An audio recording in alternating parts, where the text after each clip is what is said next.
Okay. Are you cold? Me? Yeah. Always. Yeah, I have my heater on in the middle of summer underneath my She tells desk. us up here. Always. It's like 90 degrees upstairs all the time. I don't touch the thermostat. Hell's supposed to be in the bottom level, not the top floor. Okay. Hello, everybody. Pull it up on my phone here so I can see you guys. All the mean messages you send me. Sign-out sheet. Yes. Don't leave until I print off the sign-out sheet. I gotta wait for this sign in or sign out for overtime. No, now you have to remember who all was here so you can write it down. No. Okay. So, today we are talking about first aid and CPR. Well, yeah. Okay, so obviously CPR is going to combine rescue breathing to get oxygen in your lungs with chest compressions to pump the oxygenated blood to your vital organs. You're going to give CPR to any victim who's not breathing or not breathing normally. Sometimes used for unresponsive choking victims as well, because it will thrust out the whatever's lodged in their throat, or airway, not the throat. Specific steps for CPR are the same for any age.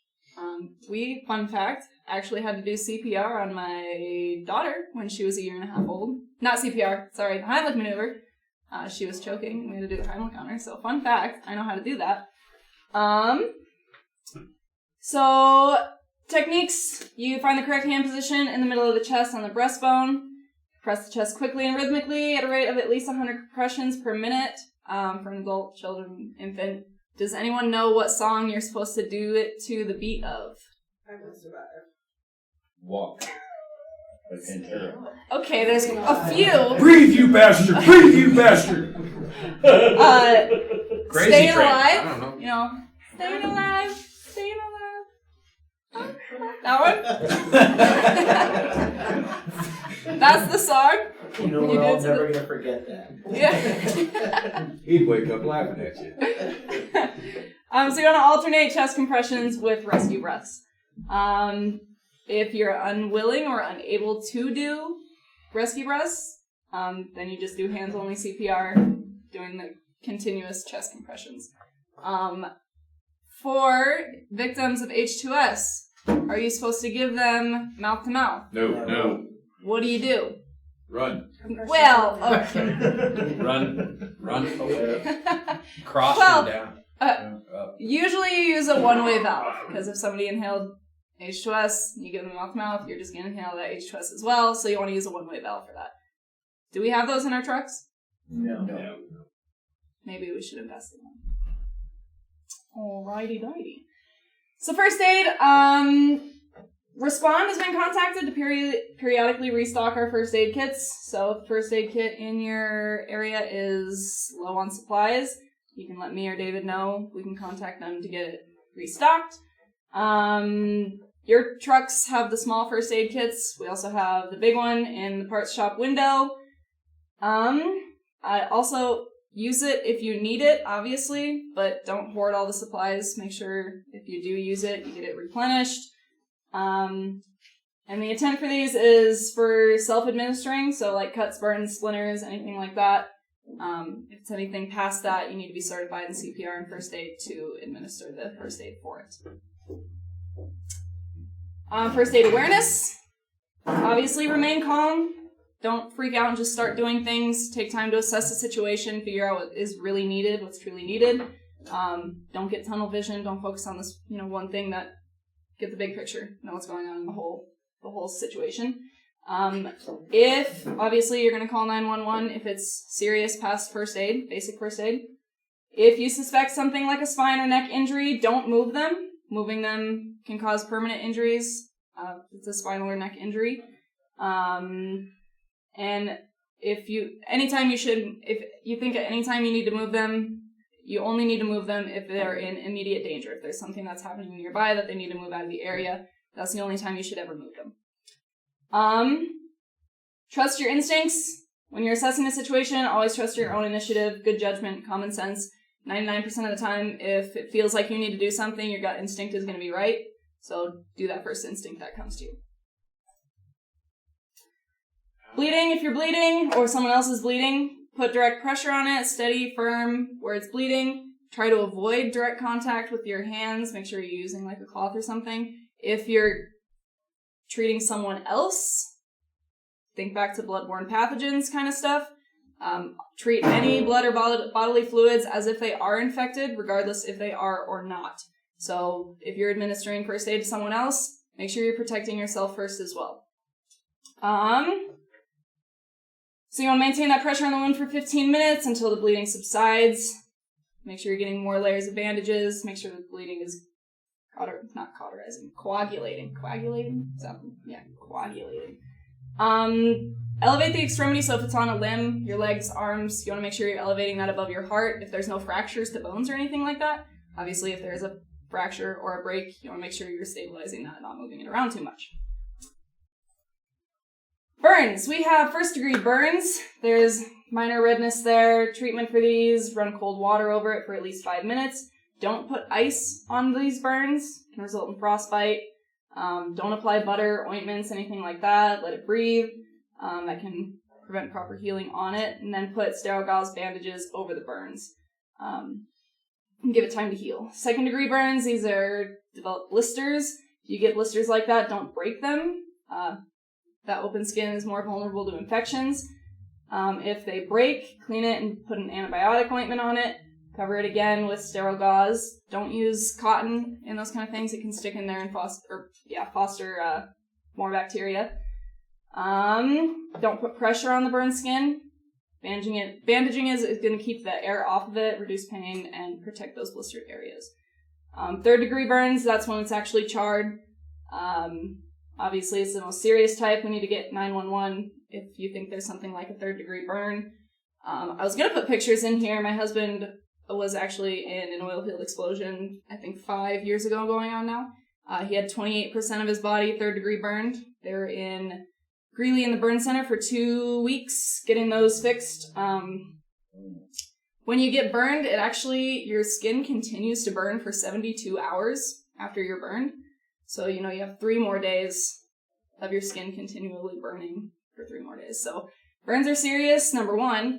Number 2, H2S you guys work with every day. So, back to wear your 4-gas monitors. Make sure they're on. Make sure they're working, because explosions are common, serious things that happen. Not common, but it's not one of those things that it won't happen to me, so why do it? Totally plausible to happen to you, so make sure you're wearing them. Poisoning. So if you think someone or yourself has been poisoned, make sure you're identifying the substance that has been poisoned or that you have been poisoned with. Check your container for clues, stains, odors, things like that. You want to contact poison control if you think there is poison involved. They'll walk you through things to do, or get a hold of 911. Don't induce vomiting if they're unconscious or the person ingested corrosive or caustics. It's going to just be worse if it's coming back up through their, through all the pipes, So don't do that. If they are vomiting, unconscious and vomiting, you want to roll them onto their side so it drains out instead of choking on it, obviously. So. Alright, so that's it for first aid and CPR. Good on that? I haven't even been looking at the chat. Sorry, guys.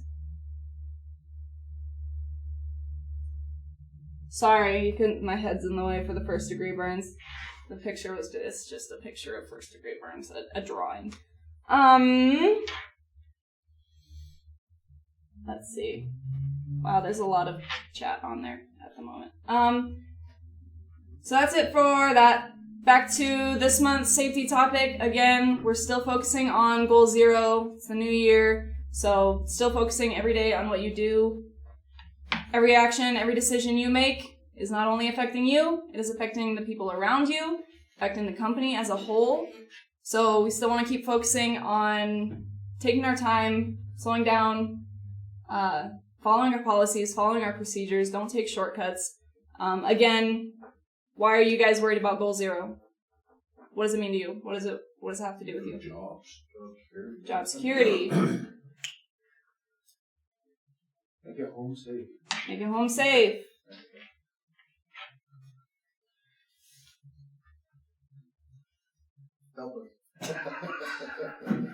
Okay, how can you better customer expectations and views of Prairie? Go the extra mile. Go the extra mile, above and beyond. What else? Clean up after yourself. Yeah. Clean up after yourself, yes. Get out. Get out and look. So even before going above and beyond, though, we have our own baseline policies and procedures. You can't go above and beyond if you're not even following the basic policies and procedures. So that's where it's going to start. Again, comes down to not taking shortcuts, take initiative. Does failing to work safe affect us? I think this is an obvious question. Yeah. In what ways? We've talked about it all month. In what ways? Lose your job. Right. Again, jobs. You get hurt. You can get injured. It's pretty much basics. Basic gist of it. Bill is mad I'm not answering questions. Hold on. Okay. I need someone to, look at the chat and ask the questions while I'm... Okay, do. How many people are trained in CPR at PFS? I'm actually not sure on that. Kim is. Cass is. Keith is. Was. Rollins, guys. Certified anymore. I'll have I to... don't know how many times I've See had that. that card through and have it now. Certified for what, CPR? Not enough, but a few. What happens if you need first aid at a location without phone service? You mean basic first aid or more than first aid? Give him a pen and paper, let him down his wheel. Bill, that question is for you. Last request. What's your last meeting?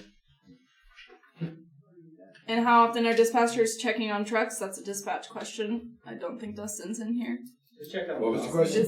It should be often, though. Constant. Because, I've been talking with a lot of drivers about our lone worker policy that we have. So I'll touch on that real quick. Does anyone in here know our lone worker policy?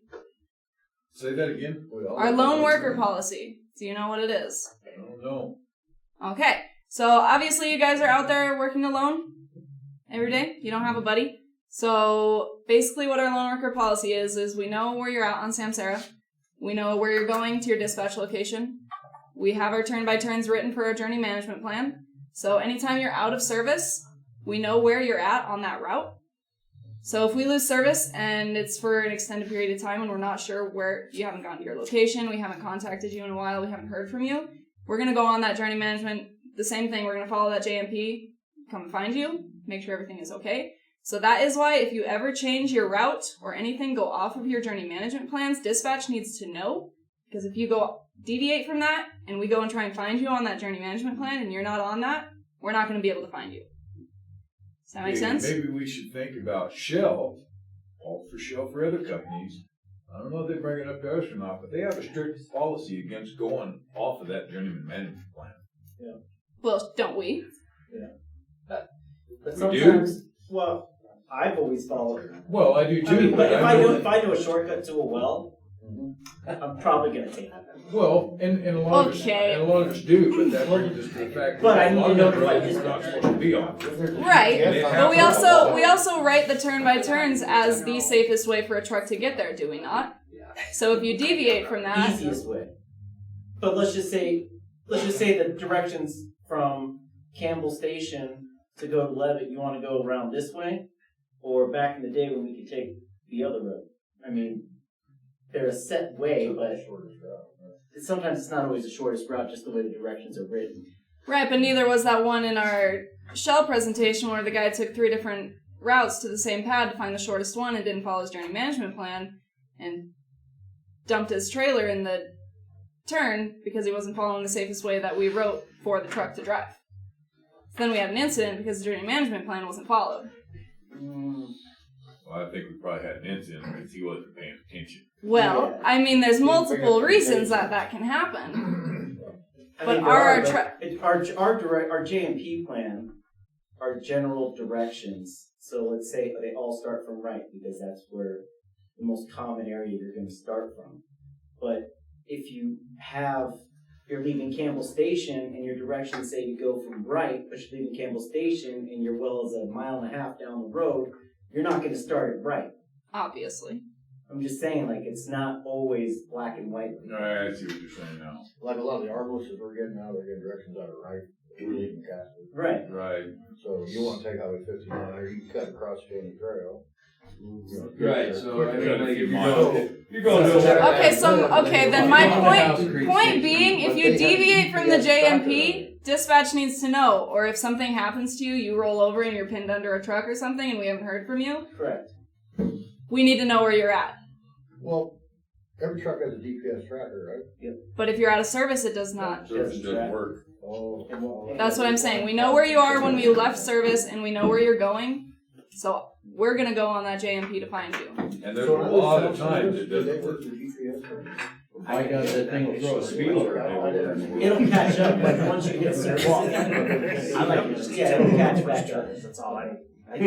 It'll store. It's actually where they lose you. That's where they get starting from. Right, and then once you get back into service, Using it. it'll upload all that. I keep track of it at night. They at least still have You know, it's, you can do Right. that. I just use it just for Right. first time. Like I said, It does. I can go into those reports and figure out where they're at because I trip reports. Right. So It is if I haven't seen when You're the face of Big Brother. just one of, I'm the one that keeps Right. it in the dark. Yes, H2S is at noon tomorrow. Yeah, I know. I just can't talk that. For that it works. that's all I need. He's never had that. And if I get rain, I'll keep it. Is there more, Sarah? I'm reading the questions right now because there's like 7 billion comments on here right now. Speed. So the other thing about being on a location without service, most are installing, I think somebody said it in the chat too, an ESD, an emergency stop button. If you hit those, somebody's going to be on location. Producers encourage us to use that if we feel the need And to. that's all fine and dandy about them buttons. We just gotta use our head, because if we fall off them stairs and break our leg, I don't think we're gonna be able to reach the button. You might be able to. I mean, so, and we understand your point, they just need to use their heads. And like you said, if you're gonna change the route, somebody needs to know about it. Yes. Okay. So I think that covered it. I have no questions more on chat. So moving on. I don't have anything for Texas. Smoking near placarded vehicles is a federal violation within 25 feet of the placarded vehicle. Does that mean inside of it too? That does mean inside of vehicles. Damn it. Federal, it is not only So, company Chad, you better fix that policy. shit quick, bud. It is not only company policy, it is a federal law. 25 feet from placarded vehicles. Okay? Following distance, just a note. We have a lot of windshields getting shattered out, so make sure you guys are keeping proper following distance. What's proper following distance? 6 seconds. 6 seconds in a big break, yes. It's my new hire right there. Pre-trips. We have praises for pre-trips. They're improving. Good job. Keep improving, please. And once they do improve, please don't stop. It's required, so please continue to do them. I got a question. On Samsara, sometimes when you go to do your post trip, it won't pull up the trailer. You gotta go to a separate D2. Well, Yeah, sometimes I know I tried that, but every time I go to do it, it just won't pull it up. It keeps pulling up the truck. So then I'm like, Well, some days it does. Go Some back days to it the don't. homepage and go into vehicles. I've done that. It's So I stuff just going said, on. fuck with it, that, just with sign that. up. I can do it. How close to the building Take are it you? in and have, it may be a different setting or something they have on it, so you take it. So like I in said, and tablet sometimes it. it will and other times it I won't. say that Well, worst because case scenario. the closer you are to this And it building, just has the truck, those tablets don't and you want to do always. something on the trailer, scroll up through it and hit others, and then put in trailer, and then put the number, and then what's wrong with it. So at Well, I'm least just they trying have to a make sure note it's that getting you filled up. did Like I say said, that, hey, sometimes it'll just not pull it up. I'll back out, go to the home, push it again. So I back out, go home, push it again. After 4 or 5 times, I'm like, all right, Apparently it's good. Also, just a reminder for pre-trips, they need to be documented on your time. So I think our average is still like 7 seconds for a pre-trip. They need to be 10 to 15 minutes for a pre-trip. So I understand a lot of you, again, do your pre-trip and then log in. You gotta log in and then do your pre-trip. So it's documenting that time. Well, not necessarily. Necessarily. Start your truck up, and then walk around it. And don't even fill nothing out yet. Do your pre-trip, then hop in, log in, pull up that screen, and it'll show you on that screen when that truck started. And you can start your time for your pre-trip like that, and have 15 minutes. Okay, regardless, Or it needs you to can be back it up documented 15 somewhere. minutes. Or you can Enter just it. log in. Yeah, or you could just Start do your it. truck. I haven't had any Well, problems there's with a my reason we pre-trip. don't log in. If I log in at 2 o'clock, Because if we find again, I've been here something for 15 minutes walking major, around the truck. and then we've I'll got log to in do 2 this o'clock, hour I'll and a back up half with my hour pre-trip stop in the there. truck. Okay, edit, Traders started in at and 1:45 kill p.m. time. So to the 2 way I o'clock, do And then you would log out. on duty, pre-trip. Takes it every damn time. Then Alright. it readjusts. Point being, Readjust there's it. gotta be When I do documentation that, on I your just go on time for pre-trip it. stuff. Yeah, I don't understand what people want to get 70 seconds. What's up, Seb? If we forget to log in before we do a pre-trip, it's not going to mess anything up if we go back and add 15 minutes to our off time. I think that's what he was just saying. Yeah, it does. That's what I do. Do it, Just edit. Yeah, I just edit it. Yeah. Back, give himself 15 minutes for pre-trip. That way Yeah, you don't waste your time. every time. It doesn't make any sense. I think it's 7 Yes, seconds, Jerry. 7 seconds. It's 15 Why? minutes. It's You 15 don't have to tell a minutes. log? Don't It's send not paper logs with Gonna it? cut into anything. Pencil it in. And while we're on the subject of Uh, doing things the way we're supposed to do, vent lines, they're not shutting the vent lines off when they're done with the vent hose at the locations. The vent lines there to prevent vapors going in the air. Find a lot of them at the Devon meter lags. They don't want to crawl into the containment and shut the vent line off and start shutting them valves. Some of them have caps. Too, where they're left If open. it has a cap, I don't shut it, but. Well, there's only a couple Needs that to shut actually the have valve cap. anyway, period. Yeah. Well, yeah, the majority of them. Cap, no cap, my hose broke, I don't care, shut the valve because it's gonna get us in trouble. Devin's bring that up before. Shut the valve. Right, so customer expectations, right? Yep. Not only are we doing baseline things, we want to do baseline things and go above and beyond. So And I have found them hoses with that valve open because there was a cap. Now here's the issue with that. It builds pressure inside that. And then the poor guy comes along and he pops the ears on the fucking cap. If he doesn't have brains enough to hold it away from his face, now he's got a cap in the face. So let's just shut the valve. Period. Most of those valves should have a check valve, a one-way valve on the other end where it goes into the riser. Should, Most but of they them don't. do. If it's, I mean, if they're functioning. Check your pressure too when you are hooked up to them because sometimes they freeze. Mm-hmm. That happened to me the other night, and I didn't catch it till I was built up to 20. And then I was like, oh crap, and I went and shut my valve. And then when I went to pull the hose was built up. And it shot out. And then I had to slowly bleed that crap off because, you know. We know another way of curing that. If you're at a meter, it doesn't help it. Yeah, If that's you're where doing that. I was on the down zone too, which was even worse because the damn flare is right next to your truck. Nice. But you can't smoke next to it, you park right next to a flare. Yeah, exactly. All in, brother! Yeah. Let it rip. Well, we can do Yeah, that. but- okay. Anything else on those? What's football? Well, I ain't gonna go over because I don't get it. Kim's gonna talk about it. For Super Bowl football squares, you buy the squares, the ending score of the game matches up. Give me your money, and you might win something. So if you really don't know what football squares are, come and see me, and I'll explain it to you. But anybody that is out in the remote locations, get a hold of me. We can figure out a way if you want to partake in it. We currently did 2 $5 boards and 1 $10 board. So the $5 boards will pay out $125 a quarter, and the $10 boards will pay out $250 a quarter. So it's just kind of friendly gambling on the football games. So if you really have never done it before and need an explanation, come and see me. I'd be more than happy to tell you how it works. I love That's how all. she's- Everything has to be paid and done by the Friday before Super Bowl, which Super Bowl is February 2nd. You can't pull it out after the school's over? No. But I just mean you have to come and see me by I'm gonna that be sick that Friday day, pal. and it has to be paid for ahead of Super Bowl time. Sunday? That's all I got. I know, I feel the flu. Okay. Another note, make sure you guys online that your comments are still there, your name is there, you're not getting credit for it. Don't leave until I print off the roster because I once again forgot that. Thanks, Ryan. Eat cake. One more thing, people were saying they can't see the safety focus word on their screen. It's too small sometimes on phones, so I'm gonna start saying it. Your safety focus word this week is keep calm. So if I just forward it to the end of the thing, no? You can still see it right on the screen if you Yeah, if forward they to the come in end. here for So- these meetings, instead of sitting at home watching TV, they can see it.